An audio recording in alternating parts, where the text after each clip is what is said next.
Well,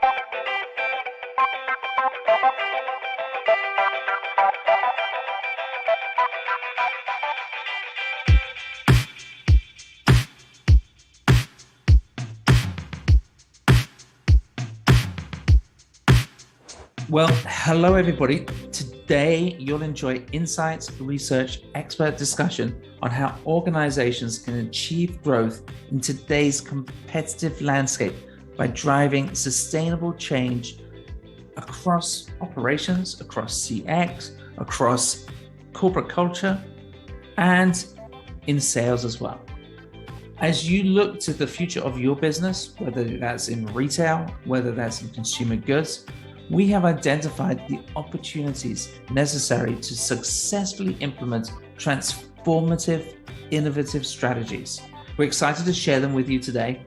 And this webinar is presented to you today with our friends at Prophet.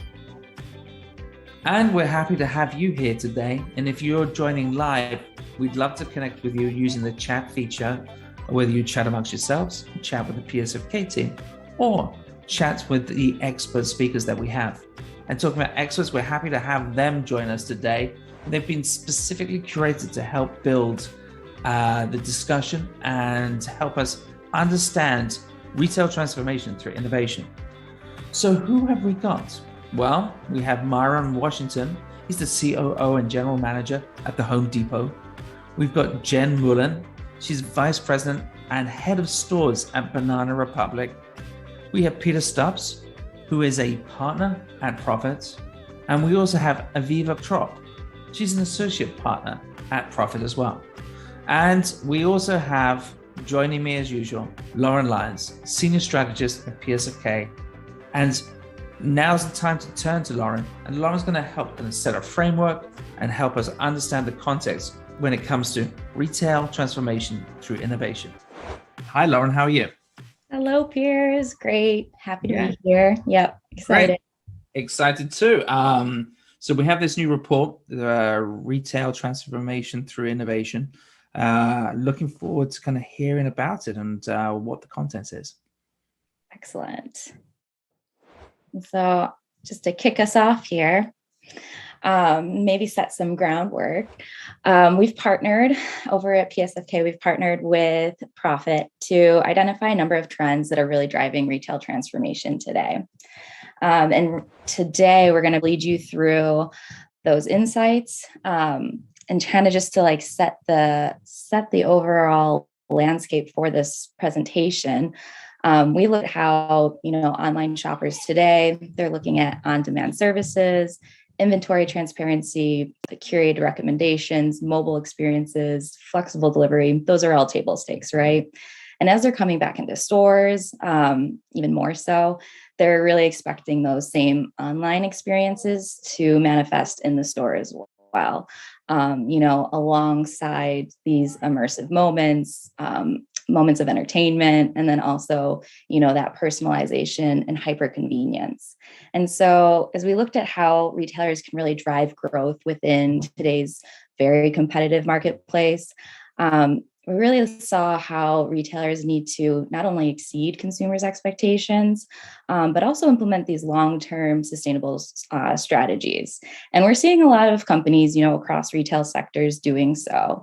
Retailers are shifting their entire business model to embrace more purpose-driven initiatives that support both that social impact goals as much as the company's bottom line.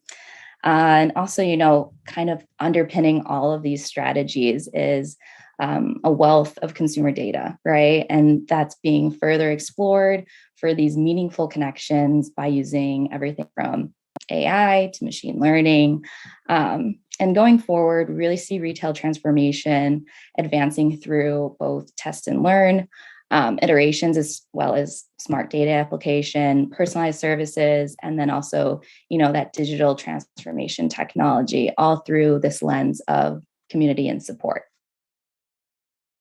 And so to kind of kick us off here and provide you with more background on how we see retail transformation being driven today, we're looking at the many roles of data and how those are laying the foundation for transformational retail. And so thinking about everything from connected profiles, data-informed design, intelligent inventory, and it's by really layering AI and machine learning across these connected data streams that we're seeing how retailers are optimizing their services, driving operational excellence, across their production systems, their digital platforms, and their physical footprints, right? And so 93% of retailers are expecting to see an increase in the use of consumers using mobile devices in the store. And this is by 2025. I think we're well on our way there. And then further, 83% of retailers anticipate this increased amount of technology deployed in stores. And so that's kind of one way we're seeing transformation right now, right? And what's driving that in the future. Another thing here is we're looking at how retailers are connecting and engaging with their consumers, becoming more specific, more relevant. And so retailers are really leveraging new technology and models to speak, listen, market to consumers in a very much more personalized way. 54% of global consumers are willing to share their personal details, but they're only willing to do that in return for those personalized offers. 51% are looking for beneficial recommendations. So going from, mass reach out to really customized and niche here. And then building on that, when we consider omnichannel, this has come to now include, not only an exceptional store and online experience, but there's also new virtual immersive worlds coming together now as well.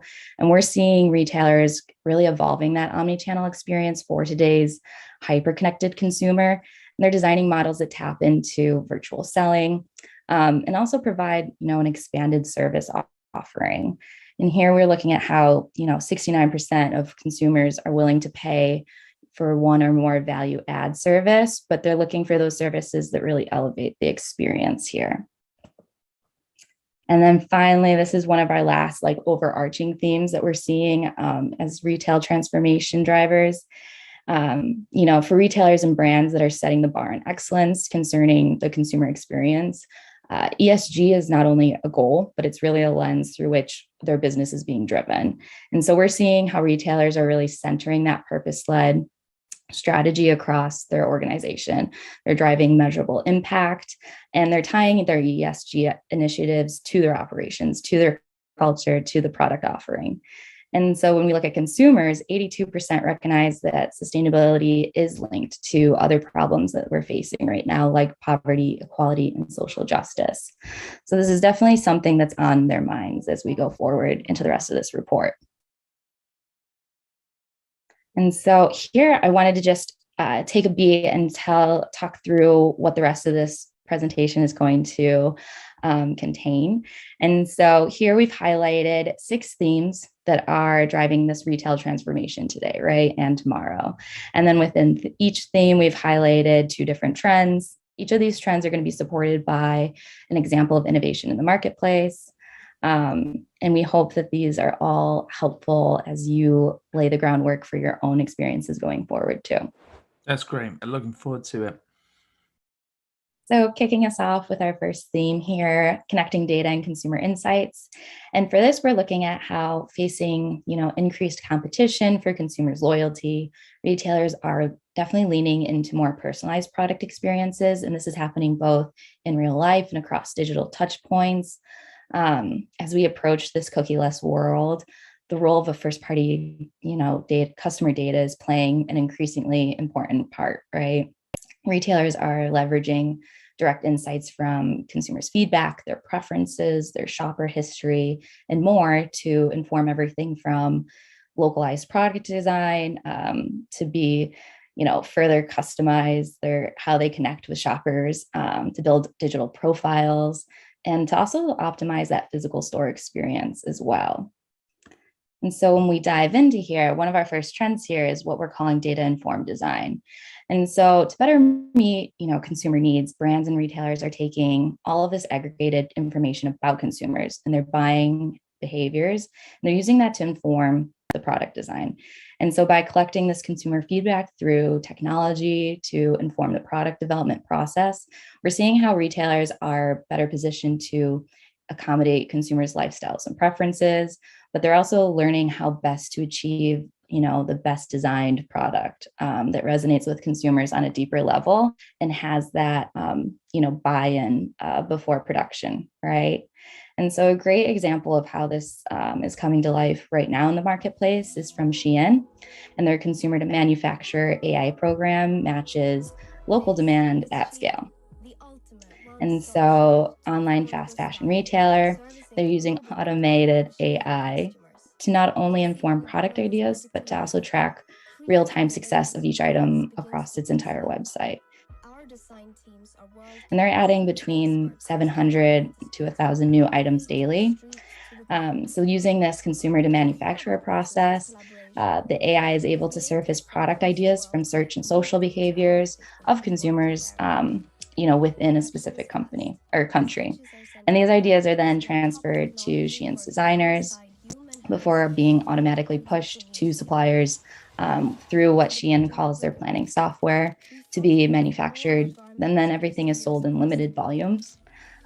Once specific products prove to be popular based on, viewing and buying behavior, order volumes for manufacturers are actually increased in real time.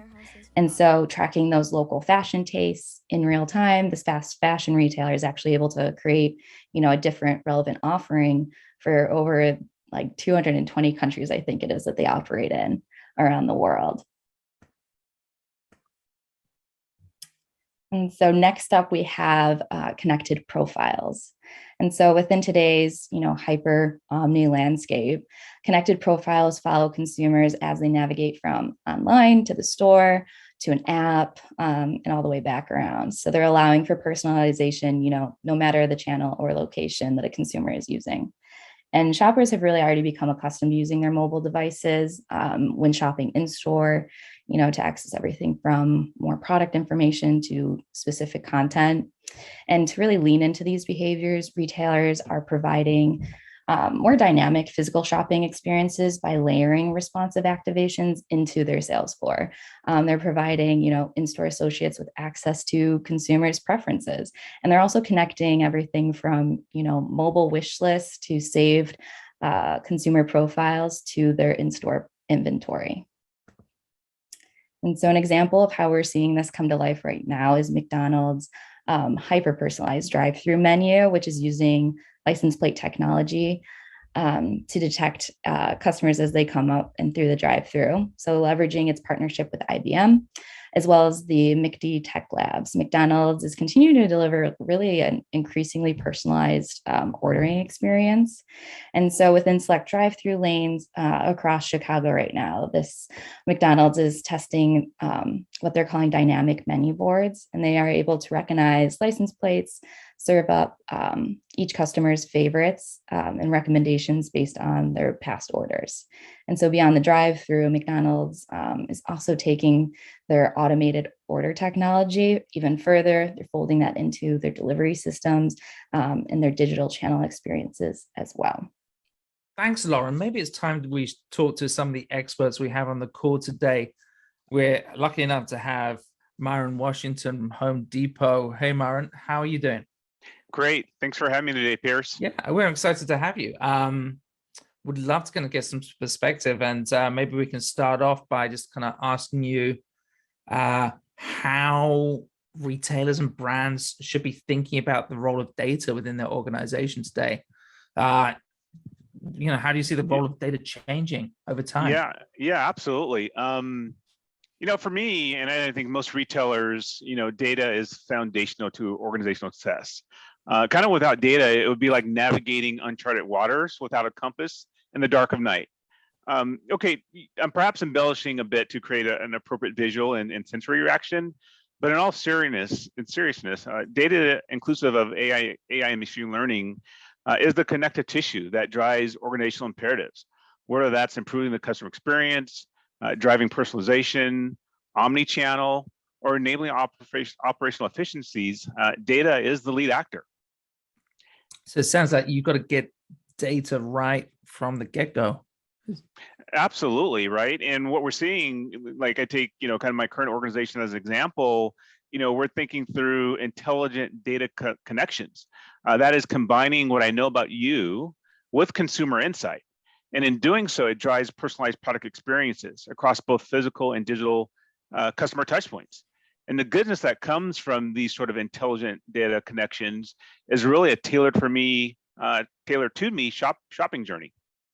That's super interesting. Thank you.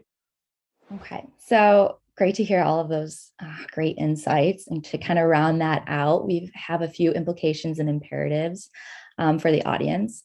So first up, define what you have and what you need. And by this, we mean assess where the data lives today and your current data and analytics capabilities. That's really step one, identifying data gaps and shape plans to address them. Engage experts for guidance on that most effective system, tools, or processes. Building on that, we're saying, expand your data horizons, diversify and integrate data sources to really generate those real-time insights that optimize your assortments, inform experience design, and really accelerate new product development as well. Further, we're looking at how you can prepare for life without cookies. We know that that's really coming. It's on its way. So give consumers compelling reasons to share their data. Do this by actually providing clear value exchange as well as transparency, so they're opting in enthusiastic, right? Promoting data transparency, privacy, security will definitely be a way for retailers to build trust in this way. And that's going to be huge as we move away from cookies, we know. And so finally, use data across the business, model how data can and should be used across your organization, engage senior leadership to drive that transformation, and then also see how you can leverage these new insights to increase, your supply chain agility, enhance convenience by giving consumers that real-time access to product delivery status, and then also to in-store inventory. And so rolling through here, we have our next theme, which is optimized operations. And so in an omnichannel commerce landscape, retail organizations really need to maximize their operational efficiencies, really in order to deliver on that increased customer expectation for experience, convenience, and then also best price.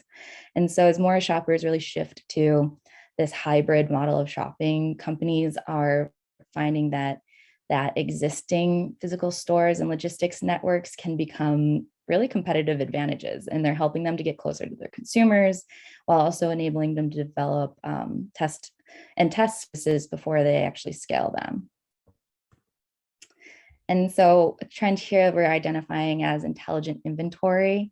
And what we mean here is really to, meet consumers' expectations for that rapid fulfillment and inventory accessibility, improve that operational efficiency, and further support, your own associates. Organizations are leveraging physical retail locations as a way to trial new processes, trial this automated technology and solutions, and then, also tools that are designed to improve the overall retail experience.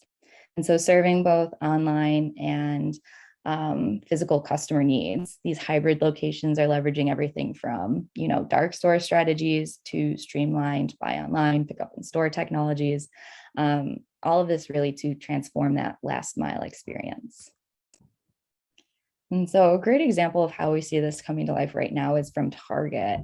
Thanks to investments that they've been making to their physical footprint over the past few years, they've been turning their stores into fulfillment hubs for online orders. And right now, more than half of Target's online sales are actually coming from its same-day services. And that's everything from drive up, curbside pickup, order pickup, and then shipped as well.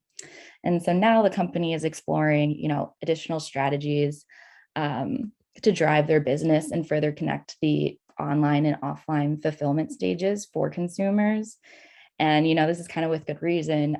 Customers who are shopping across Target stores and websites actually spend 4 times as much as those who only shop at its stores. So this has an impact. And so this fall, customers at select stores are going to be able to pick up a Starbucks order, make a return, and they're going to be able to do all of this without having to leave their car. And so additionally, one more thing here from Target is the retailer is really continue to improve on its in-store pickup experience. And it's now allowing shoppers using its shipped feature to designate family members or friends to pick up their orders, or else select, preferred substitutions for items if they're out of stock. So being able to quickly facilitate those needs as well. And our next trend we have up is called shared resources. So alongside today's digital acceleration, consumer expectations for a diverse and rapid delivery solution, real-time availability. This has really placed a pretty big strain on companies' existing operational capabilities. And for retailers that lack, that necessary operational network to meet these expectations, this can create a really frustrating online or delivery experience for shoppers. And this can lead to the cart abandonment, lost dollars, and really to kind of connect consumers to orders in a more timely manner. A lot of small, mid, and even large scale retailers are now partnering with other organizations, from big box retailers to e-com giants and transportation companies, that are leveraging their own networks and sharing these resources. And so one way we're seeing this come to life is through the delivery as a service program from Walmart Go Local. And so home improvement retailer Home Depot is actually partnering with Walmart to partake in this service by utilizing Walmart's operational network.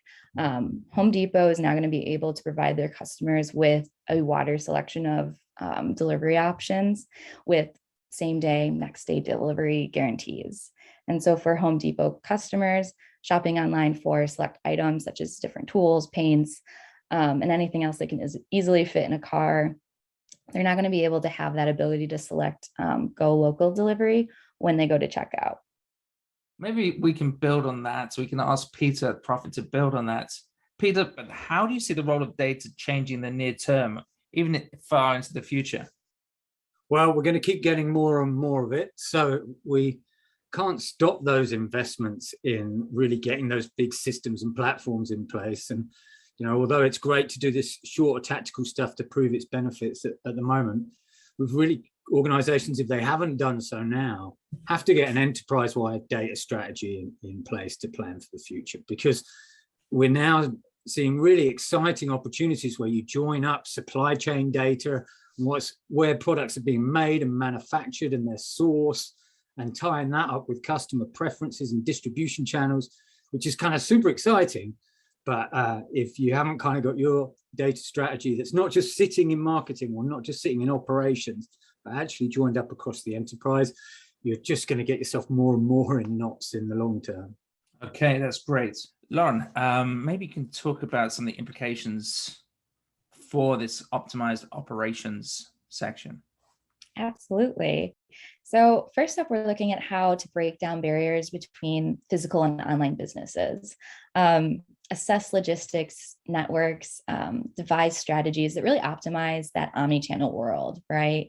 The B2B, fulfillment partners, that dark store strategy. Building on that, looking at how to embrace the test and learn approach, right? So capture measurable data from, pilots and prototypes to inform those future decision making in an ongoing test and learn cycle. And then also, just to round this out, evaluate platformization of distribution, considering your partnering options for logistics for everything from checkout to shipping and returns. Okay, let's move on to the next section. All right. So next up, we have what we're calling intelligent guidance and support. And here we're looking at how, regardless of how and where they choose to shop right now, consumers increasingly expect that personalized experience, right? Which can include selection, recommendation, relevance, and then control over the end-to-end experience. So to match these needs, we're seeing how retail leaders are really adopting leading technologies, intelligent solutions to not only surface relevant recommendations in real time, but then provide a personalized, autonomous assistance throughout their entire journey. And so first up, we have what we're calling contextual search. And so Here we're looking at how sophisticated AI is powering this new era of image recognition technology, as well as guided selection systems. And so by combining external data input from consumers, right, images, facial or body scans that they might submit to you, personal preferences and needs, with this natural language processing and visual search capabilities, retailers are not only better able to understand exactly what shoppers' intent is when they're researching, but also provide more accurate and specific results in real time for them. And so by connecting these search insights to CRM systems or internal databases, and then applying machine learning, retailers will be able to continuously tailor their promotions, curate those recommendations, and then also anticipate these consumer needs while, simultaneously identifying their gaps, the hero products, and then the necessary iterations based on what consumers are searching and then their demonstrated needs. And bringing this to life in an interesting way right now is Clinique and their analysis tool. So to provide greater one-to-one personalization, Clinique is connecting what it's calling its Clinique reality tool, right? It's connecting its hydration and analysis technology to its CRM platform. And so this tool uses computer vision and AI to scan a user's face, using micro textures and skin surface topography to identify things like dryness. Based on the results from the scan, the brand then is able to surface personalized product recommendations for consumers on its site. It's able to adjust future marketing and messaging for the consumer. And then it's also able to create more targeted recommendations going forward based on these specific skin concerns. And then next trend here, we're talking personal shopping bots. And so what do we mean here? Consumers are increasingly seeking personalized assistance and to fill in the moment tasks, specific needs, right? Digital shopping assistants, both mobile and desktop browsers, and AI-enabled personal shopping services are really simplifying this consumer journey. They're eliminating the need to use multiple apps and websites. And in the context of shopping, this could mean working, on behalf of a shopper to fill specific needs like the regular or repeat purchasing of common products, helping to find and buy products based on a set of criteria like sizing or pricing as well. And so an interesting example here is coming from this Belgian app called Pretzel, which is acting as a universal catalog and facilitates both purchases and returns for consumers. And so it's eliminating the need for multiple tabs, carts, and checkout experiences by helping shoppers to use the mobile app Pretzel, where they can connect their accounts with major retailers like the Targets, the Amazons, and the Walmarts all in one place.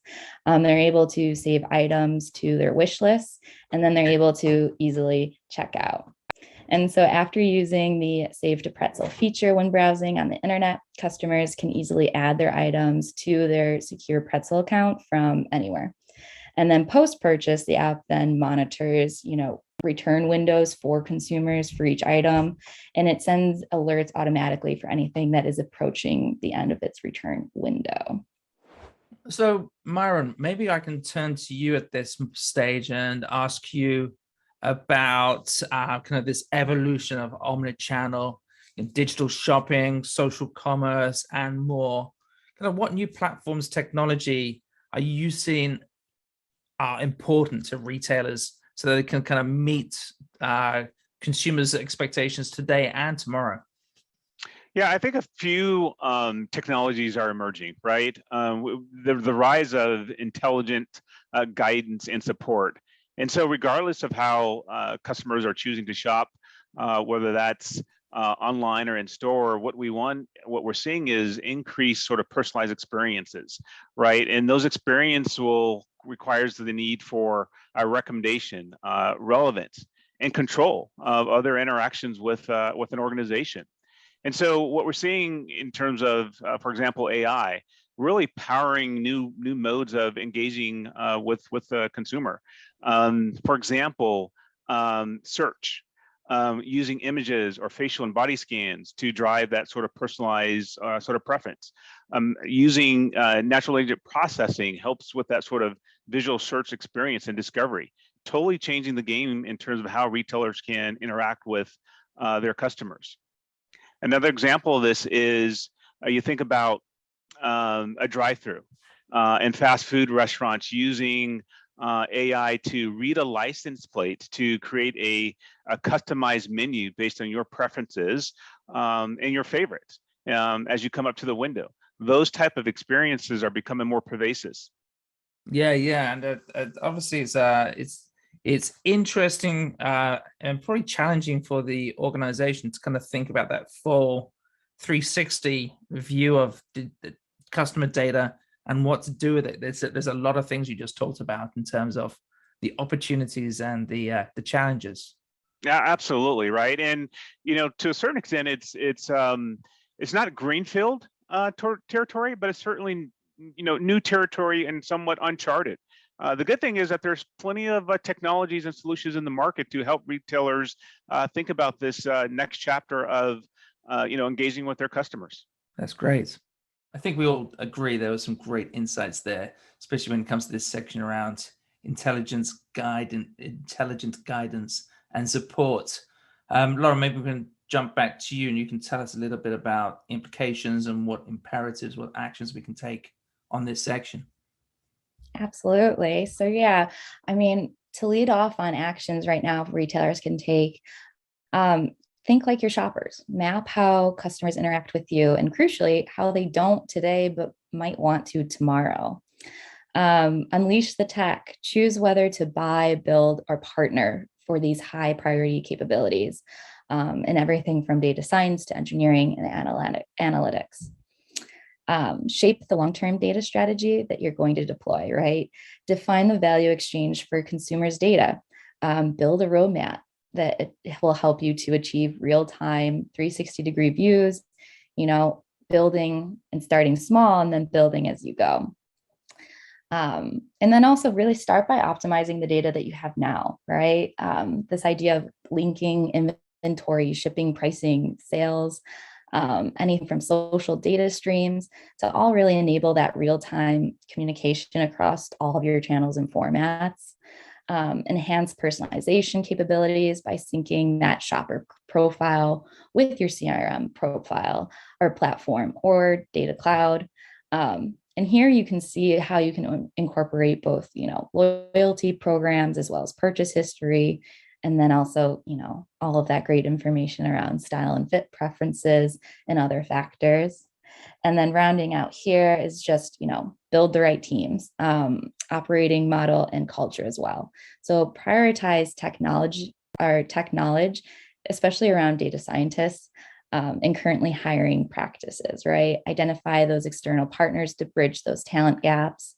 And then also there's an opportunity here to really center ethical and inclusive AI training models and ensure all customers are treated fairly and as individuals. That's great. Super important section. Let's move on to this next section. So we're going to talk about social commerce, I think.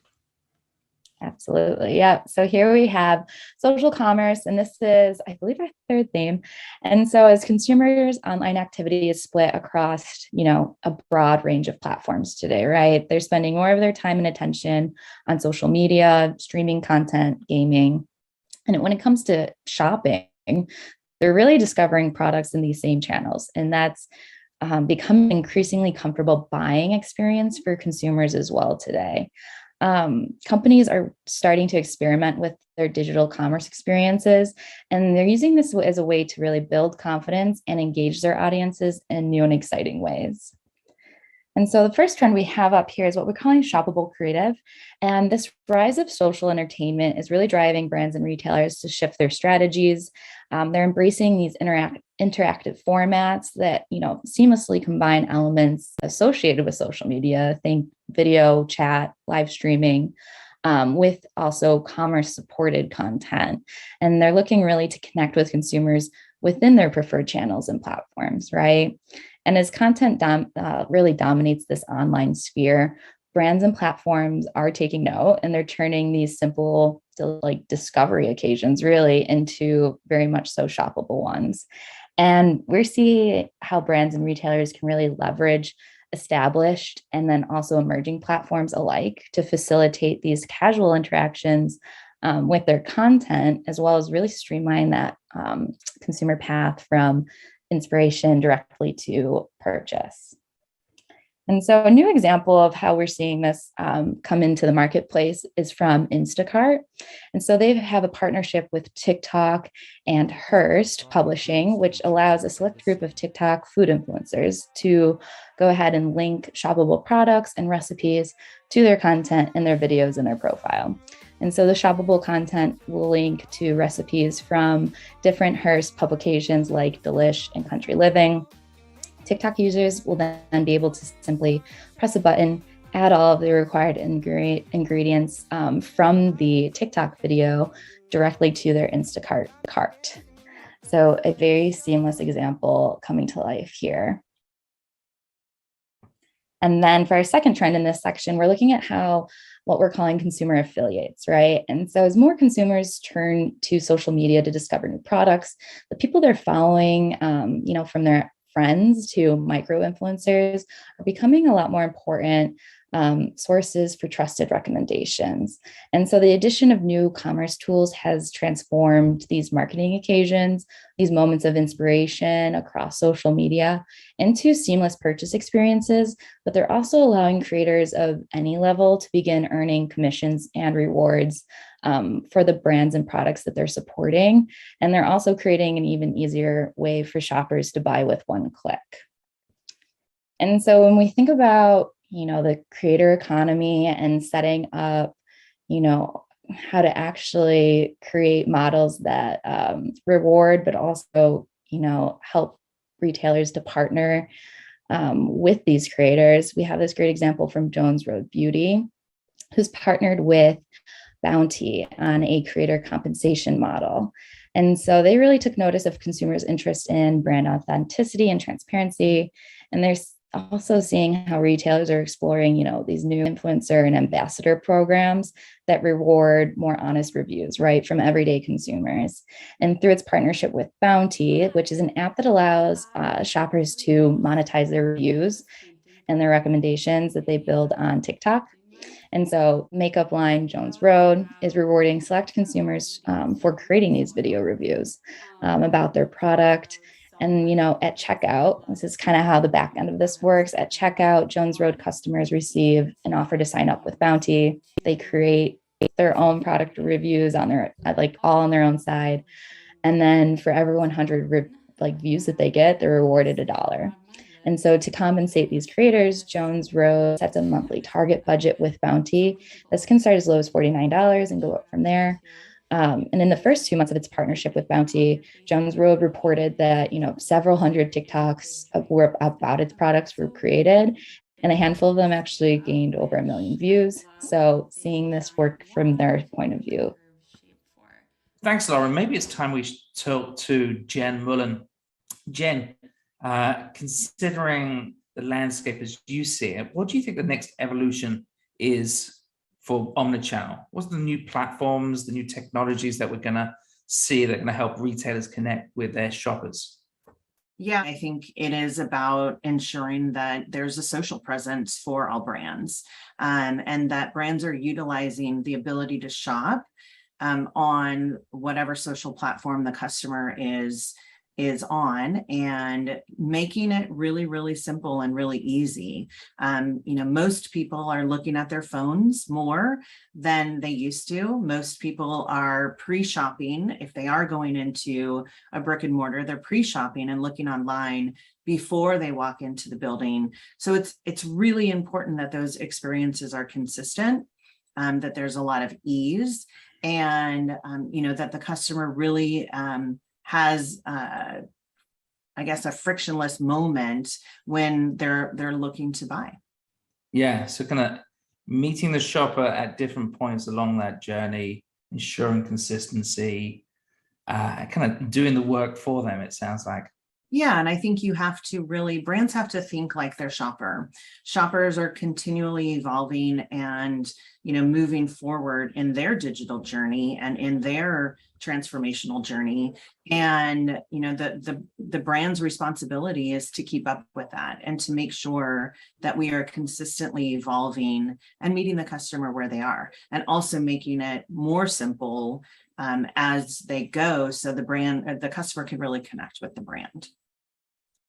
So as we talk about social commerce, let's turn back to Lauren Lyons. And Lauren, can you just tell us what some of the implications, imperatives are for this theme?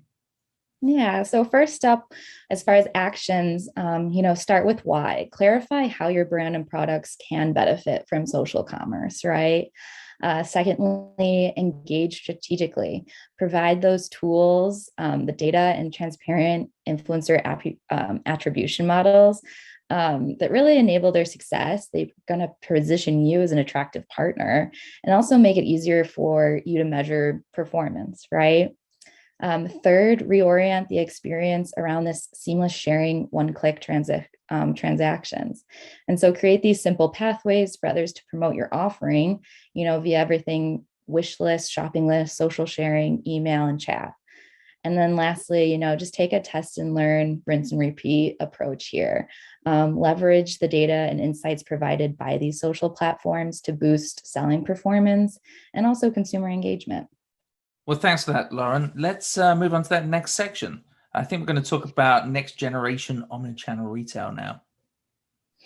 Yes. And so here we're looking at how, by creating this interconnected network of channels, platforms, services, and products, retailers are not only better equipped to fluidly meet these hybrid shoppers of today, but they're really future-proofing their businesses as well, as they consider how, ongoing digital transformation is going to continue to impact where consumers and retailers interact. Retailers are also taking note of the ways omnichannel continues to evolve, and they're creating new needs and areas of opportunities for retailers to really fill, via these evolved models and processes. And so first trend up here is what we're calling cross-world commerce. And in anticipation of a future where, consumers are spending even more of their time inside of these metaverse worlds, however they do manifest, companies are really experimenting right now, right, with these next-gen digital commerce experiences. And they're helping to enable shoppers to not only virtually browse and buy products within these immersive environments, but also have them delivered directly to their homes. So this is how we have this cross-world commerce coming to life, right? And as consumers' lives really transition more and more into the digital realm, these advancements in gaming, advancements in embedded commerce capabilities, and then also blockchain technology are defining new ways for consumers to shop in virtual environments as well. And so by combining aspects of discovery, education, social interaction with that ability to both buy real and digital versions of products, these experiences signal an entirely new paradigm for retail. And so an example to highlight here is coming from CVS, who has filed, they're the first major drugstore chain to file a metaverse trademark for both its pharmacy and health clinics. And the company is working to patent both its stores within the metaverse and the sale of items virtually across everything from medications, beauty, health and wellness products and services, think nutrition and wellness support, right? And this signals a desire for the drugstore chain to expand its healthcare services from just stores and telehealth into those virtual worlds and the metaverse. And this is certainly still a test and learn area, but for any retailer considering how they show up in the metaverse, we like this case study from CVS, who may not be the first company you think of when you hear metaverse, but they're setting themselves up to definitely provide real value within these virtual spaces that are being developed right now, but they're also positioning themselves to meet consumers within new spaces down the line as well.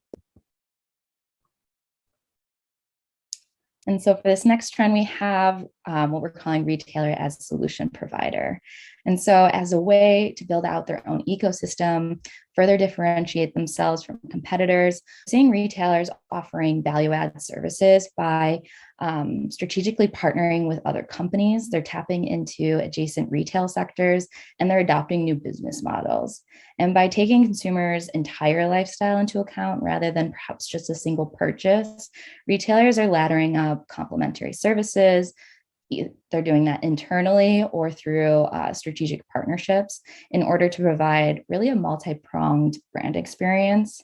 And by prioritizing these continuous evolutions, retailers are giving customers new reasons, right, to engage with them, while also building new touch points across that end-to-end customer journey. And so here we wanted to call out Petco. And so beyond supplying pet owners with their product needs, the specialty retailer is expanding its offering to support both pets and their owners at every stage of the pet's life. And so the pet-centric retailers debuted a test and learn concept store format. And here shoppers are going to be easily be able to check in for vet services and grooming through Petco's virtual care offering. And this is an annual plan that has attracted over, I think, 130,000 members to date. And it includes, the routine vet exams as well as grooming sessions. The concept store is also going to provide exclusive experiences for pets and their owners as well. And so there'll be VIP events and also just other experiences for members. And then building on all of this, these stores will also feature pet nutrition centers, on-site nutrition experts. And then beyond the store, Petco is expanding its partnership with Rover, which is an online marketplace for pet care. So Petco customers are not going to be able to access everything from pet boarding services, sitting, dog walking, and daycare. And it's all provided by Rover, but you book it all through Petco's website.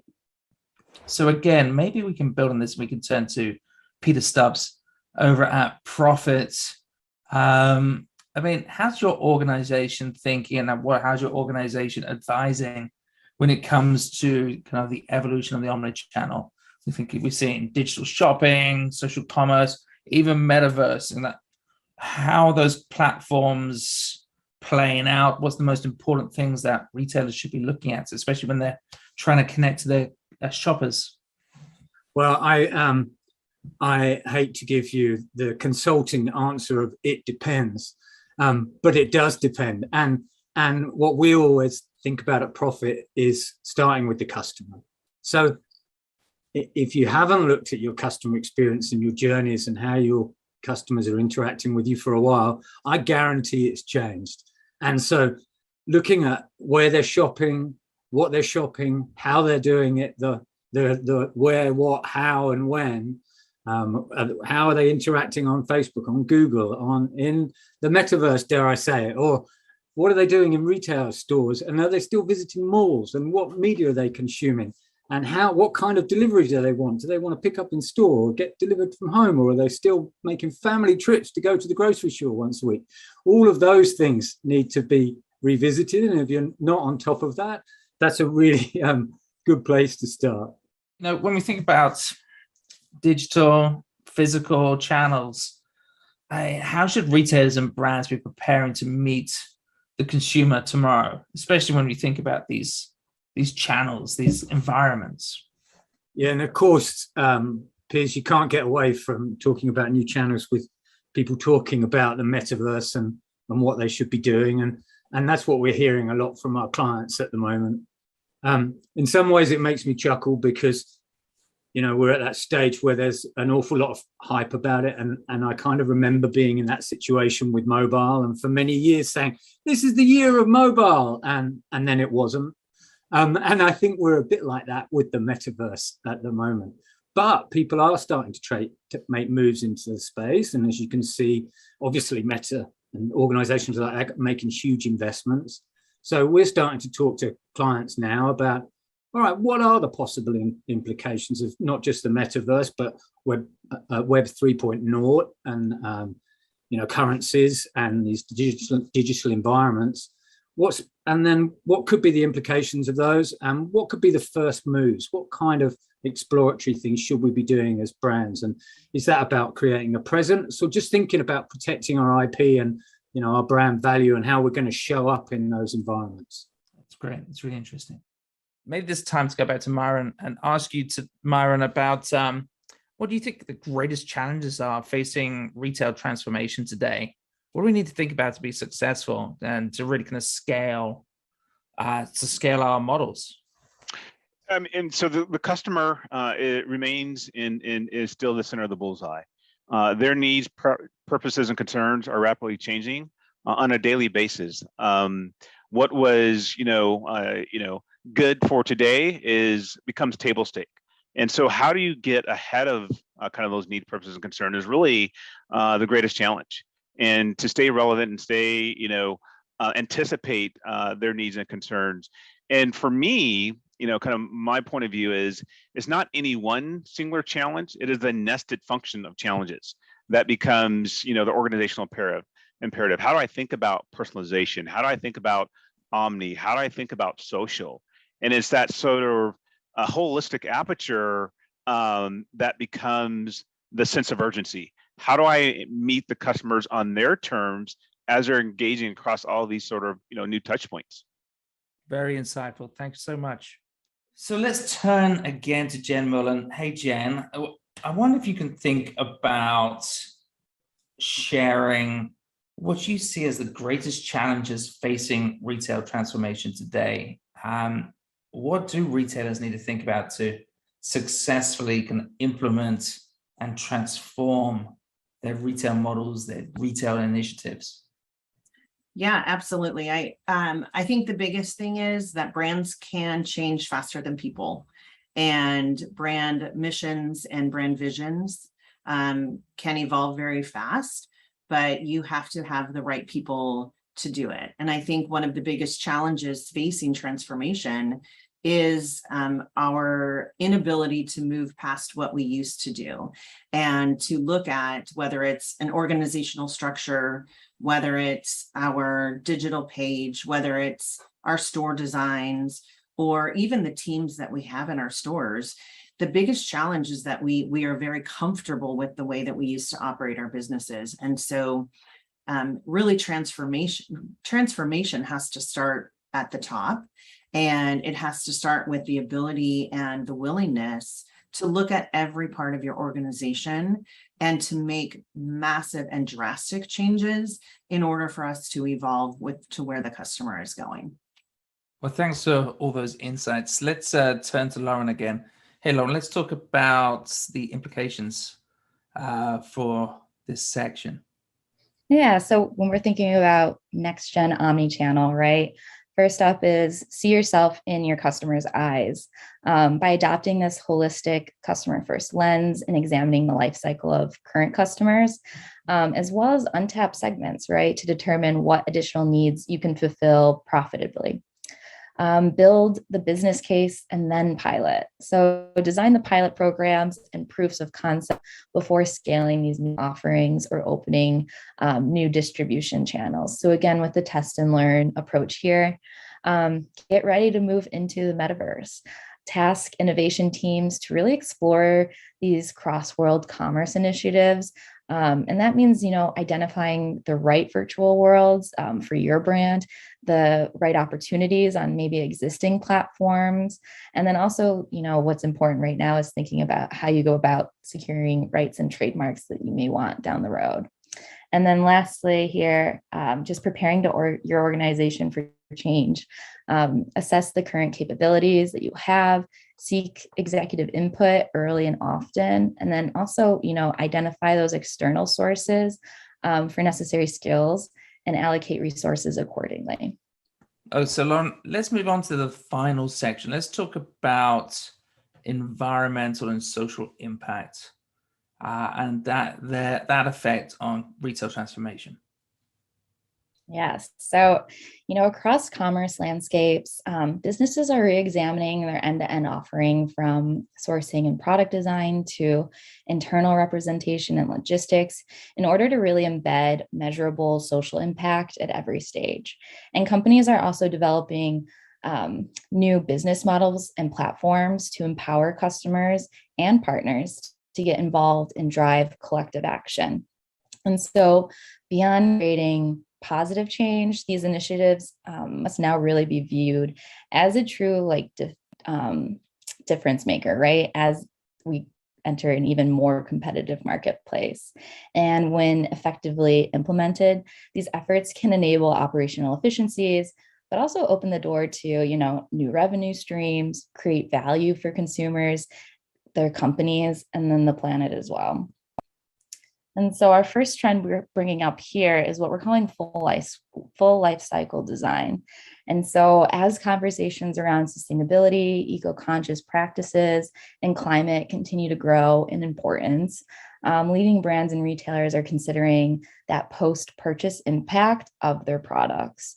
And particularly within hard good categories like home furnishings, consumer electronics, the gated linear approach that focused on single ownership had cost prohibitive repairs, and then also planned obsolescence, right, is being replaced by a more open and modular and circular approach. So under this new circular model, companies are really considering their product designs and the aftermarket processes to empower owners to fix, upgrade, or repurpose their products for a lifetime of use rather than just single use.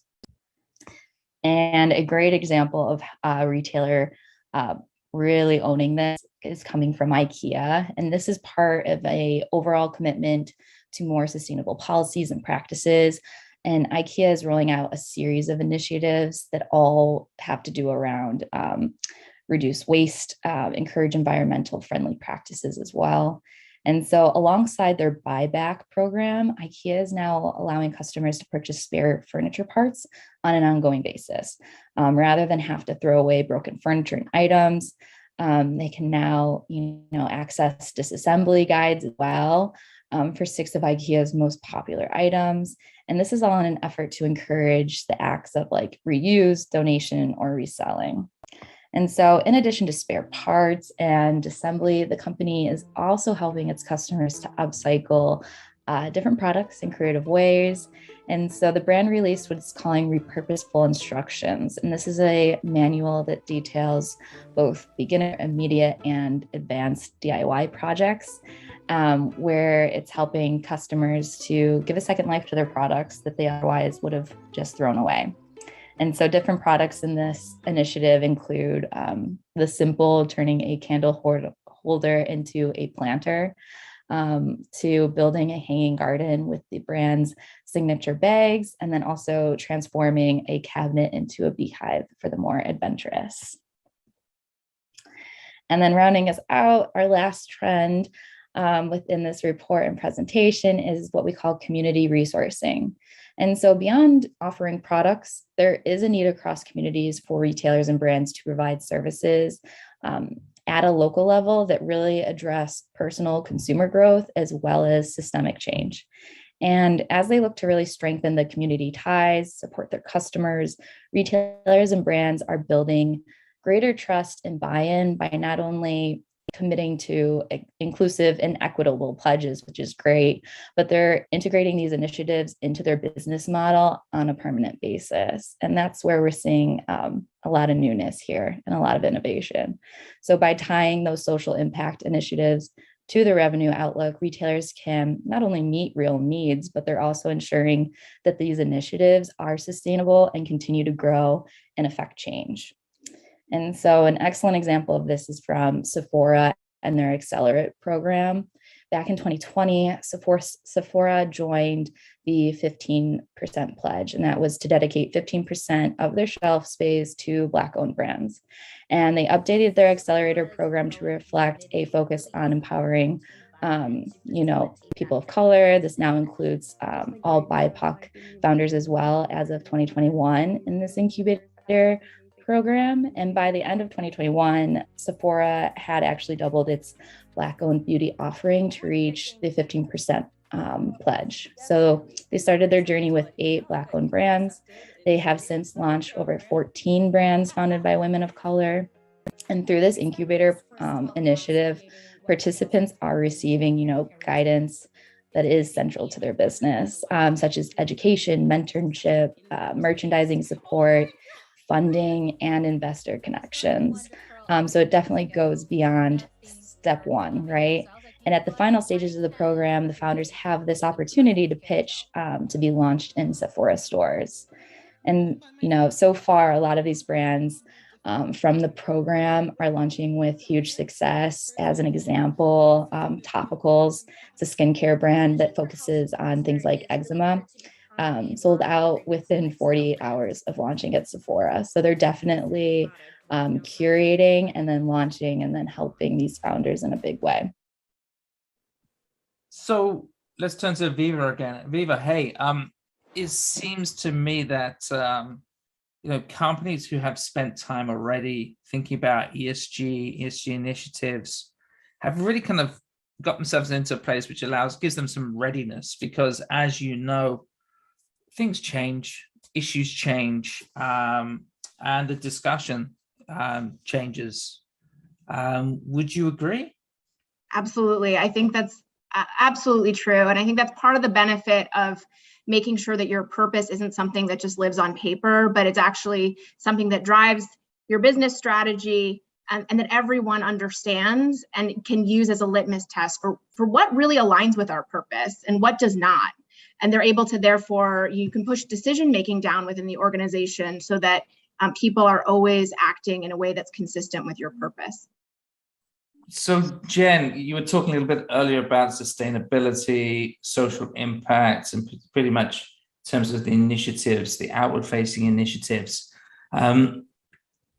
Considering sustainability from both an operational point of view as well as ESG initiatives, how should brands leverage sustainability as a transformation driver across their own teams and across their organization? Yeah, I think it starts with the team that you have, and you have to have a team that really believes in it. And it has to be something that's part of the brand's mission and ambition. And once you can do that, I think we can create an environment where it's part of the brand's DNA. People are more likely to care about sustainability now and really consider the availability of merchandise that is created sustainably versus the way that we used to do things. And most consumers want to purchase from brands that have a sustainability mission. And most retailers do have to have that focus and that purpose. Customers want it all. They want great merchandise, but they also want great sustainability in there too. I mean, it seems to me that at the core is the team, and it's the team that's going to be able to drive all of this sort of transformation when it comes to ESG and other retail transformation initiatives. Yeah, absolutely. I think you have to start with a team who believes in the mission that you want to create for your customer. And just as our customer is evolving, our teams are evolving. And it's important to look to brands who have built teams who believe in sustainability and in ESG, and really looking for leaders for brands who really have a point of view about community action, about community resourcing, and about social impact initiatives. When we look at the marketplace, how do you see retailers and brands addressing social impact, sustainability beyond product development? Yeah, I think the ones that are doing it well are really looking beyond the purchase.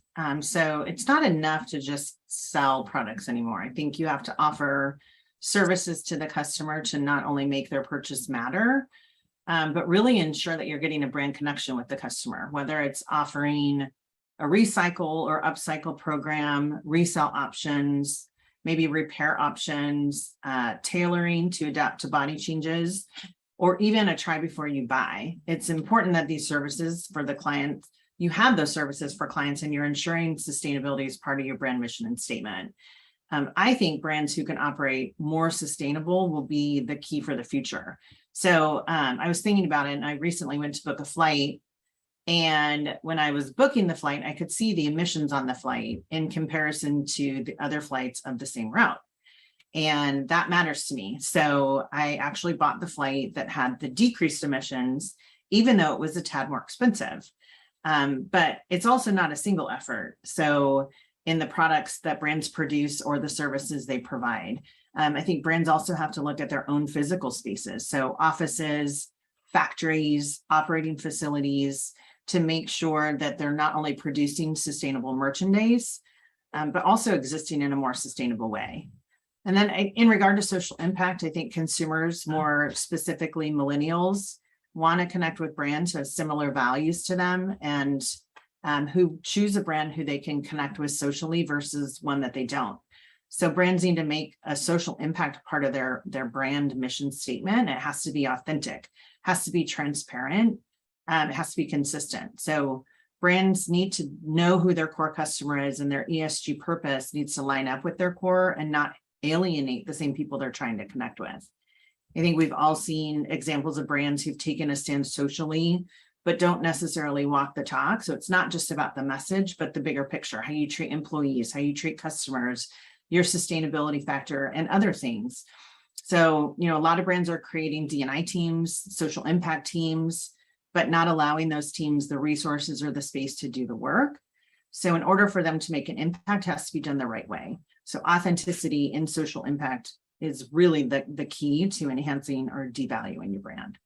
It can be a brave brand that can consider doing these efforts, because I think, brands, people are complicated things, and none of us are perfect. And when you become transparent, begin to take initiatives, you can't totally, you're going to find problems or issues within the supply chain, or issues with your culture. And I've spoken to various executives, and some of them say it's a good thing. Embrace and have a conversation around these things rather than try to hide these things. Yeah, absolutely. I think, as you said, transparency opens the door to really critiquing everything. And so if you're really looking to make a change, you have to be transparent, and then you have to allow time to correct the things that actually might not be working. Well, Lauren, as we come to an end of this session, let's talk about the implications and imperatives for this environmental and social impact section. Yeah, so first up, link ESG to purpose. Designing ESG efforts and expand that traditional CSR efforts in a way that directly align with your core purpose and your business strategy. Second, operationalize your commitments. Take meaningful steps to reduce waste and carbon outputs.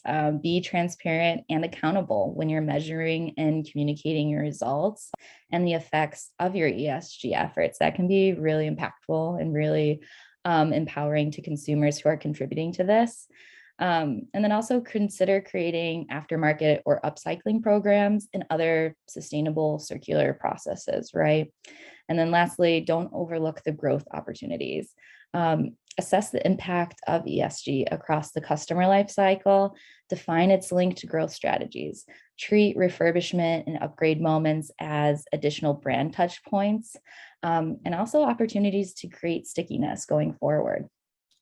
So as we kind of come to a close of this fascinating, engaging, super informative session, I'm sure you'd agree, maybe we'll turn to Peter Stubbs at Prophet one last time. Peter, as we think about all these opportunities, the kind of amazing opportunities to transform a business, how do we prioritize? How do we choose where to go first? Yeah, I think there's three things we can do to help prioritize. One is that reassertion of what's most important to our customers, whether you need to do more work to explore that and understand that, but aligning your priorities about what do our customers really need right now and today, and where are their demands, and are we delivering those things? The second thing I would think about is how do we make sure that, especially as we come into this economic climate, that some of our investments around new things, new transformations don't slide off the bottom of the planning table, that they go to the cutting room floor? Because, you know, as retailers, we generally know how much it's going to cost us to open a new store or to drive more traffic and through paid media. But often innovation we can't quantify. And so when times get harder, we stop doing that. And so thinking about how we change the way we think about risk, and that might be using mechanisms like having an entrepreneur in residence being more involved in some of your board conversations, or just simply taking some of the proportion for next year's planning budget, and we're coming up to that period now, and allocating that to kind of new innovations and experimentation, regardless of what our quarterly headwinds happen to us over the next couple of months. And then the last thing I would say is what we always talk about as moving at two speeds, which is keep focusing on short-term revenue opportunities where you can do fun and exciting experimentation, but at a scale that it's going to prove results, but it's going to bring us in revenue. At the same time as still focusing on the longer term, building the capabilities we need to transform, whether that's becoming more digital capabilities or greater omnichannel capabilities. Those things take time. So continue with those whilst, and that's a slower build. And then in the short term, you know, run at that fast pace that's still trying to chase down short-term opportunities. That's great. I mean, ultimately, I kind of feel at the center of all this, we shouldn't forget the customer. Just seems to be that sort of North Star. Yeah, absolutely. And what's super exciting we've just had in the last couple of years is actually when we talk about our value propositions in organizations, and it ties back to some of the stuff we've been talking about with ESG, actually delivering our corporate brand promise and what we stand for our customers, and making sure we're doing that is as important as doing that for our employers as well, which is why at Prophet, we actually talk about transformation as being not just customer-centered, but human-centered. That's great. Great to hear that. Thank you. Well, thank you, Lauren. Thank you for your contribution and setting the framework and helping us understand the impact of this work.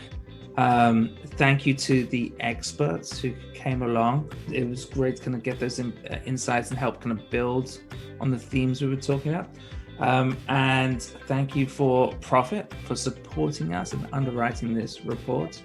And this report is available to download for free from the page that's on the URL right now and is in the chat as well. So appreciate everyone's time. Thanks for the contribution today as part of the webinar, and appreciate all the support and appreciate everyone being part of this.